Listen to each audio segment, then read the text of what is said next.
Morning students, दिनै जों फरायगोन थाखो 3नि English lesson 2 two friends and a bear page number 24 आव बेखौ जोङो आवगोलो ओरैनो थोंजोरै फरायखांबाय दिनै आं बेखौ बुजायगोन हो नोंसोरो मोजाङै खोनासंनानै बे फराखौ बुजिनो सेस्था खालामबानो जाबाय दानिया जोङो फरायनायखौ जागायजेनसै बे लेसना मा lesson 2 two friends and a bear माने मा two friends सानै लोगो two माने सानै friends माने लोगो and माने आरो a bear माने मासे मुफुर दा बे मा लिरग्रोदों नाय बे जों मा नुदों मासे सेसाया मा खालामदों मा जादों गाजर जादों ना होमबा बेखौ जों मा फरायगोन a rabbit nibbles carrot मा बुंदों a rabbit मासे रेबिटआ माने सेसाया nibbles माने मा फिसा फिसा गावनि हाथायजों अख्लाबबाय थानायखौ मा होनो निबल्स नो हो निबल्स होननाय केरट माने गाजर बेखौ मा फरायफिनदो आंनि उनाव फरायदो ए रेबिट निबल्स केरट एबार बिथिं फैदोलाय बे मा फरायदों मा बुंदों ए बियार स्निप्स एट हिज फुड मा बुंदों ए बियार माने मा मासे मुफुरा स्निप्स माने मोनामसुनायखौ मा बुङो स्निफिं जेनेबा जोंनि सैमा बा मावजिफोरा आदार होब्ला मा खालायो बिसोरो गावसोर जाफेरि आदारब्ला मा खालायगोरो मोनामसुगोरो बेखौ मा बुङो स्निफ दा बेबायदिनो मुफुराबो मा खालायोनो ए बियार स्निफ्स मोनामसुयोनो एट हिज फुड एट हार बे हार लिरदोंना बे जेनेबा हिन्जावसा माने जो मुफुर बेखायनो बेखौ हार लिरदों नालाय एट हार फुड माने मामोन जानाय आदारखौ मा बुङो इंलिशाव फुड ओंखायनो बे मा होनदों गावनि आदारखौ बे मा खालायगोरोनो बियारा मुफुरा मोनामसुगोरोनो ए बियार स्निफ्स एट हार फुड दा बेबायदिनो बे मा लिरदों a sparrow picks at grain a sparrow माने मासे दाउ सखाया मा खालायो होनदों पिक्स माने खनजाना जायोना बिसोरो दाउफोरा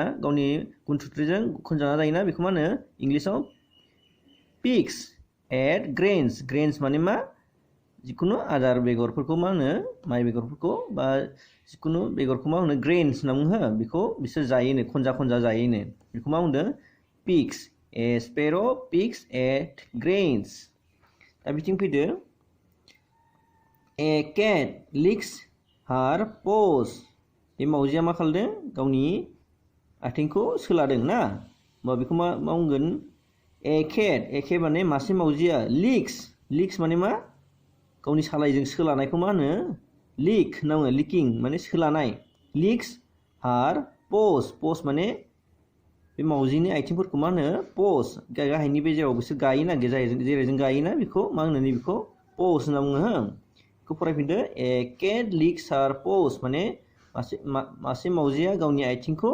सोलायोनो होनना बुंदों दा बिदि फैदो बे मा दङ मासे मोसौ बेखौ मा लिरदों ओमफ्राय a cow chews its food a cow मासे मोसौआ चिउस अग्लियोनो माखौ इट्स फुड गावनि आदारखौ अग्लिनायखौ मा बुङो चिउस मोसौफ्रा गांसोखौ जानानै अरस'नानै देलाय अग्लिबाय थाया होमब्ला बेखौ मा होनो चिउस अब्ला बे मा बुंखो ए काउ चिउस इट्स फुड मासे मोसौआ गावनि आदारखौ अग्लियो होनना बुंदों दा बेनिफ्राय बे गथ'आ मा खालामदों साहा लोंदों दा बेखौ मा होनदों a boy sips a cup of tea a boy माने मा बे गथ'आ सिप्स माने जोङो साहा लोंबा सुरुबखौ होमबा बेखौ होनदों बेबायदि लोंनायखौ मा बुङो sips a cup of tea कापखौथ' जों बुजिखाबाय अफ टि माने टिखौबोथ' जों बुजिखायो टि माने मा साहाखौ गथ'आ मा खालायो लोङोनो सुरुबखौ लोङोनो बेखौ मा होनो ए boy sips a cup of T दानिया जोङो खैथामान बे सोदोब जि मोननायफोरखौ जों फरायनोसै बे मा दङ लेट्स रिड एन्ड शो दा एक्शन बे मा दङ CHEW chew SNIFF sniff PECK peek LICK lick NIBBLE nibble SIP sip दानिया बेखिनिखौ नोंसोरो बे भिडिअखौ नायनानै उन फरायलांबानो जाबाय। दानिया जोङो बे सल'निथिं फैसै। बे सल'आव मा बुंदोंमोन? बे two bears and a bear, two friends and a bear, बे सल'आव मा बुंदों बेखौ आं दिनै नोंसोरनो बुजायनोसै। दा बेहाय नाय मा लिरदों? अनुप एन्ड टिफिन वेर फ्रेन्ड्स। अनुप आरो टिफिन बे सानैजों मा नोङो फ्रेन्ड्स मोननो माने लोगो मोननो। One morning they had to go to a village. One morning सानसेखालि फुङाव they had to go बिसोर सानैया थांनांगौमोननो। मा थांनांगौमोन? To a village, मोनसे बेलेग गामि मोनसेयाव थांनांगौमोननो बिस्रा। बेनिफ्राय but they had to cross a big forest on their way. बे गामियाव थांनो थाखाय बिसोर मा खालामनांगौमोननो?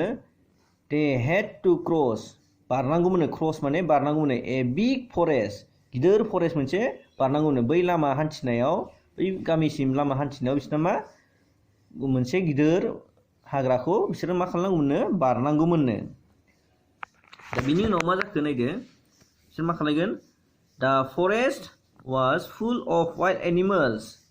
The forest, बै हाग्राया जेखौ बिसोर बारनांगौमोन, बै मोनसे गामियाव थांनो, गुबुन मोनसे गामिसिम हान्थिनो थाखाय बै लामाखौ हाग्राखौ बारनांगौआ मा दंमोननो? बे हाग्रायाव गोबां मा दंमोननो? वाइल्ड एनिमल्स दंमोननो। एनिमल्स माने मा? जिब जुनार। वाइल्ड माने हाग्रानि। हाग्रानि जिब जुनार गोबां दंमोननो बे हाग्रायाव, फरेस्टआव। दा बिनि उनाव मा जाखो? I am afraid of wild animals, said Anup. दा ओमफ्राय आनुपआ मा बुंखो गावनि लोगोनो? आङो जिब जुनारफोरखौ जोबोर गियो होनना बुंदों। हाग्रानि जिब जुनारफोरखौ आं जोबोर गियो होनना बुंबाय आरो बेयो। दा बिनि उनाव मा जाखो? माले बुंनायखौ बे लोगोआ? Don't be afraid, गिनाङा नों लोगो होनना बुंबायनो। सोर बुंखो बियो? If you are in danger, नों जुदि डेन्जार जादों माने गिदोंब्ला, नों खस्थ'आव दङब्ला, I will help you, आं नोंखौ हेल्प खालायगोन होनना बुंबायनो। I promise, आङो कसम लाबाय होनना बुंबाय। सोर बुंखो? said टिफिन, बे अनुपनि लोगो टिफिना बुंबाय आरो Don't be afraid, गिनाङा लोगो। जुदि नोङो गियोब्ला, if you are in danger, जुदि नोङो खैफोदाव गोग्लैयोब्ला बे लामा हान्थिनायाव, I will help you, गावआ हेल्प खालायगोन होनबाय। आं प्रमिस लाबाय होनना बुंबाय आरो। सोर बुंखो? बिनि लोगो टिफिन। बिसोर सानैमोन ना, अनुप आरो टिफिनमोन ना। टिफिना बुंबाय आरो नों गिनाङा, लामा बारनायाव आङो नोंखौ हेफाजाब खालायगोन होनना बुंबाय। बिनि उनाव मा जाखो? Anup was very happy to hear what tiffin said. आनुपआ गोबां माने गोजोननाय मोनबायनो जेला बिनि लोगोआ बुंबाय जे गाव गिगोन, हाग्रानि जिब जुनारखौ गिगोन होननायाव टिफिना जे बुंबायना जे आं नोंखौ हेफाजाब खालायगोन नों खैफोदाव गोलैयोब्ला, नों गिनाङा होनना बुंनायाव अनुपआ बिदिखौ खोनानानै जोबोद गोजोनबाय, माने बिराद हेपि जाबायनो आरो ना। ओमफ्राय what a good friend you are, he said. नों जोबोर मोजां लोगो होननानै बियो टिफिनखौ बुंबाय आरो गोजोननाय मोनबाय आरो। Suddenly, हठात, suddenly माने हठात, a big black bear came out of the forest. माने हठादै मासे गिदिर मुफुर, बिसोर लामा बारबाय थादोंमोन। हठादै बबेनिफ्रायब्ला हाग्रा सिंनिफ्राय मासे गिदिर मुफुरा बिसिनि लामायाव लामा थाबायनायाव बारस'फैबायनो मासे गिदिर मुफुरा हाग्रानिफ्राय ओंखारनानै। Anup and Tiffin were frightened. Anup आरो टिफिना मा खालायखो? मा जाखोनो? फ्राइटेन माने गिखांनाय मोनबायनो बिसोरो। जोबोर गिबाय आरो बे मुफुरा हठात बिसोरनि लामा हान्थिनायाव नुजाफैबाय नालाय, बिसोर बिराद गिबायनो। दा बिनि उनाव मा जाखो नायदो। Tiffin forgot all his promise. टिफिना जे बुंदोंमोन ना अनुपखौ आं नोंखौ मदद खालायगोन बा हेफाजाब होगोन होननाया, बियो गासैबो बावगारजोब्बायनो। He ran and climbed up a tall tree. ओमफ्राय टिफिनानो बुंदोंमोन ना जुदि खैफोद फैयोब्ला आं नोंखौ हेफाजाब खालायगोन होननानै अनुपखौ, बेखौ बावगारनानै बे मा खालायखोनो? टिफिना गिनानै गावहा आवगोलनो बे दंफां सायाव गाखोनानै थाहैबायनो। He ran and climbed up a tree, माने खारनानै बे मा खालायखो? नैबे गोजौआव बेखौ नुदोंना सावगारियाव, बे दंफां गोजौआव बिसोरो टिफिना, सासेयाथ' अनुपआथ' गाखोनो हाया नालाय, टिफिना गोजौआव गिनानै गाखोना थाहैबायनो दा ओमफ्राय बिथिं मा जाखो नायदो Anup did not know how to climb a tree दा Anupa बिनि लोगोसे टिफिनाथ' गाखोबायना Anupa दंफांखौ गाखोनो रोङामोन climb a tree climb माने गाखोनाय हा Anupa दंफां गाखोनो रोङामोन but he remembered what his parents had said to him किन्तु बियो गावहा बिमा बिफाया मा बुंनायमोन बेखौ गोसोआव दंनो मा गोसोआव दङ नायनोसै A bear never touches a dead man body मासे मुफुरा मासे मुफुरा माब्लाबाबो dead man माने थैनाय सह'खौ थैनाय गोथैखौ मालाबाबो मुफुरा दाङानो दाङा नङाबा जखमैबा जाया आरोना जुदि जाग्राबाबो बेखौ बुंबाय बेखौ थाब गोसोआव फैबायनो सोर गोसोआव फैखो Anupa ओंखायनो बे मा खालायखो So Anup lay down on the ground as if he were dead ओंखायनो Anupa मा खालायखो गावनि बिमा बिफा बुंनायखौ गोसोखांबाय बियो जे मासे मुफुरा बा मा खालायो होनदों गोथै सह'खौ बा गोथै मानसिनि देहाखौ मालाबाबो बिसोरो दाङानो ओंखायनो बियो Anupa मा खालायखो थैनाय बायदि उन्दुनानै थाफ्लाबायनो माने गाहायाव उन्दुना थाफ्लाबायनो बेखौ नुदोंना एसे सावगारियाव Anupa मा खालायखो थैनाय बायदि दलद उन्दुना थाफ्लाबायनो The bear came to Anup and sniffed at him ओमफ्राय मा जाखो बेथ' बिदि उन्दुना थाबायना मुफुरा फैनानै बेखौ मोनामसुफैबायनो sniffed जों फरायदोंना sniff माने मामोनलाय मोनामसुनाय हो मुफुरा फैनानै Anupखौ मोनामसुफैबायनो मोनामसुखांनानै मा जाखो जों फरायनोसै The bear thought that Anup was dead ओमफ्राय मुफुरा मा सानखो बेथ' जेबो लोरसोर खालायासैना मुफुरा मा सानखो Anupआ थैबाय थैनाय गोथै सह'सो होननानै थैनाय मानसिसो होननानै सानबायनो ओमफ्राय So it slowly moved away ओंखायनो मुफुरा मा खालायखो गोथैसो होननानै बियो आवगायलांबायनो and disappeared into the forest आरो हाग्रा सिङाव थांनानै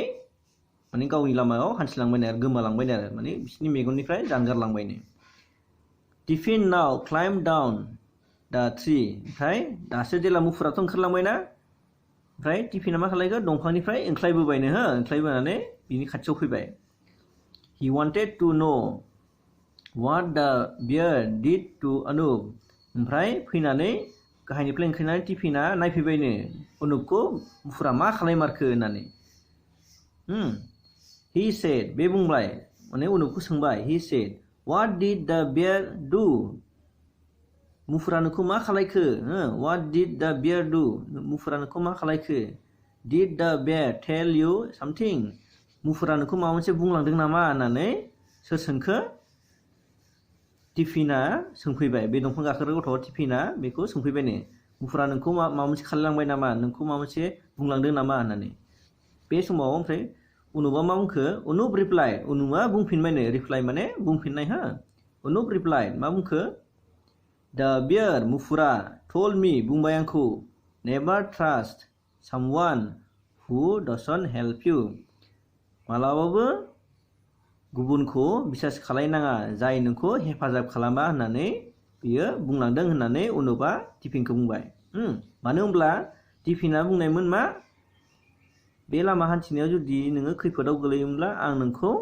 हेफाजाब खालायगोन किन्तु बे मा खालायखो जेला मुफुरा फैनाय लोगो लोगो Anupआ जे दंफां गाखोनो रोंगोन ना रोङा बेखौ सोङालासिनो गावहासो हारसिं बेखौ हेफाजाब होआलासिनो बे मा खालामनायमोन गावहा हारसिं मा खालामोनलाय बियो दंफाङाव गाखोना थाहैदोंमोन ओमफ्राय टिफिना हारसिं दंफां गाखोनो हाया नालाय बे थालांगौ जादोंमोन जुदि मिन्थियामोनब्ला जे मुफुरा गोथै सह'खौ दाङा होननानै होमब्लाथ' बेथ' बुथारजागौमोन ना मुफुरजों ओंखायनो बे मा खालायखो बे बुंफ्लाबाय आरो मुफुरा नोंखौ मा बुंलांदों होननायाव बियो Anupआ बुंबाय आरो नेभार ट्रास्ट मालायखौ बिसास खालायनाङा जायनो नोंखौ हेफाजाब खालाया माने जायनो नोंखौ हेफाजाब खालायाना बेखौ नोङो मालाबाबो दा बिसास खालाय होननानै बुंलांदों होननानै बे माबाया Anupआ बुंबाय सोरखौ बुंखो टिफिनखौ बे सल'आ बिसिनोसै नोंसोरो जुदि बुजिनो बुजियाखैब्ला भिडिअखौ खननै खनथाम नायनानै